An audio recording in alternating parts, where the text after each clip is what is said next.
नमस्कार दोस्तों, भारत में हर साल लाखों बच्चे स्कूल और कॉलेज से निकलते हैं। लेकिन सवाल यह है, हमारी एजुकेशन सिस्टम उनकी असली जिंदगी के लिए तैयार कर रही है या सिर्फ डिग्रियों का ढेर दे रही है। तो आज हम बात करेंगे इंडियन सिस्टम की एजुकेशन सिस्टम की असली हकीकत के बारे में, इसकी प्रॉब्लम्स और बिजनेस मॉडल और इससे निकलने का रास्ता। भारत में एजुकेशन सिस्टम असल में ब्रिटिश राज का देन है।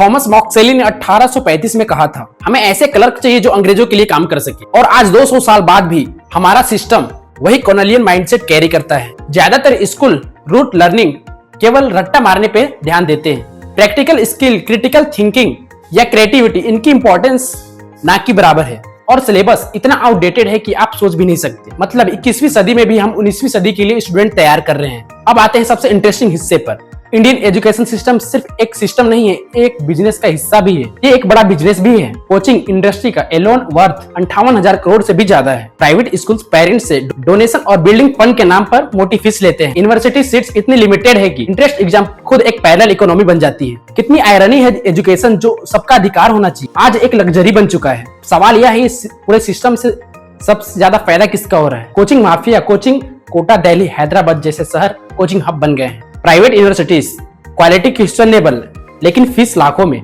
पॉलिटिशियन और बिजनेसमैन, बहुत सारे पॉलिटिशियन खुद के स्कूल कॉलेज चेन्स चलाते हैं। ED tech companies online education के नाम पर सब्सक्रिप्शन और इकोनॉमी। और नुकसान मिडिल क्लास फैमिलीज और लोअर क्लास फैमिलीज के पेरेंट्स अपनी इनकम का बड़ा हिस्सा बच्चों के एजुकेशन पे खर्च कर देते हैं बिना किसी गारंटी के। इसका सीधा असर बच्चों पे पड़ता है। ओवर 33% स्टूडेंट्स में, 33% स्टूडेंट्स में ओवर एंजाइटी, डिप्रेशन के सिम्टम्स पाए जाते हैं। कोटा जैसे शहरों में दर्जनों सुसाइड होती है। 80% ग्रेजुएट इंजीनियर अनएम्प्लॉयड माने जाते हैं। डिग्री तो मिल रही है पर जॉब्स नहीं। स्किल्स की कमी है।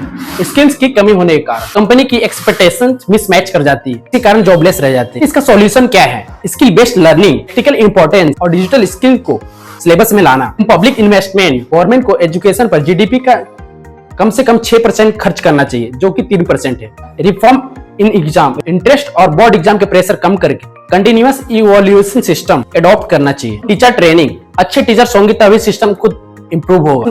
कुछ स्कूल्स और इंस्टीट्यूशन में ये बदलाव ला रहे हैं। स्लोली बट श्योरली चीजें बेहतर हो सकती है। एजुकेशन सिर्फ करियर नहीं बल्कि पूरे देश को सेव करता है। जब तक हम कॉलोनियल एजेंसी से हम बाहर नहीं निकलेंगे और इसे मॉडर्नाइज नहीं करेंगे, तब तक इंडिया का ट्रू पोटेंशियल अनलॉक नहीं होगा। तो दोस्तों, अब आप बताइए कि आपको इंडिया के एजुकेशन सिस्टम में सबसे बड़ी प्रॉब्लम क्या लगती है? नीचे कमेंट में जरूर बताएं। अगर आपको ये वीडियो इंफॉर्मेटिव लगा हो तो लाइक शेयर करना ना भूलें। धन्यवाद।